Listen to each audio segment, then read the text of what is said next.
আল্লাহ, আল্লাহর পুরো রূপ কি লা ইলাহা ইল্লাল্লাহ, তিনি ছাড়া কোনো ইলাহ নাই। আল হাইয়ুল কাইয়ুম, তিনি হইলেন চিরজীব চিরস্থায়ী। লা তাখুযুহু, তাকে স্পর্শ করে না, সিনাতুন ওয়ালা নাওম, ঘুমও না তন্দ্রাও না। লাহু, তার জন্যই আছে যা মাহফিস সামাওয়াতি ও মাহফিল আরদ, আসমান এবং জমিনে যা কিছু আছে সব কিছুই একমাত্র সেই আল্লাহ তাআলা।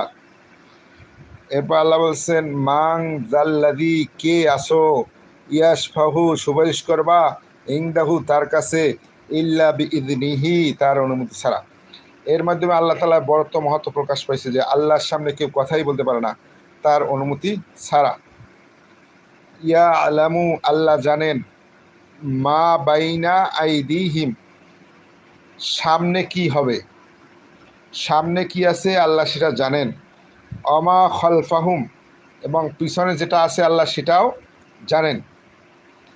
ওয়ালা ইউহিতুনা, কেউ আয়ত্ত করতে পারে না, বিশাইয়্যিম মিন ইলমিহি, আল্লাহর জ্ঞান, ইল্লা বিমা শাআ, একমাত্র তিনি যাকে দিতে চান সেই একমাত্র আল্লাহর জ্ঞান অর্জন করতে পারে, এছাড়া কেউ পারে না। ওয়াসিআ কুরসিয়ুহু, আল্লাহর যে কুরসি আছে সেইটা আল্লাহ বলছেন বেষ্টিত, সামাওয়াতি ওয়াল আরদ, আসমান এবং জমিন বেষ্টিত সেই কুরসিরা। ওয়ালা ইয়াউদুহু হিফযুহুমা, আল্লাহ এই আসমান জমিনের সব কিছু পরিচর্যা করতে, দেখভাল করতে কখনোই আল্লাহ ক্লান্ত অনুভব করেন না।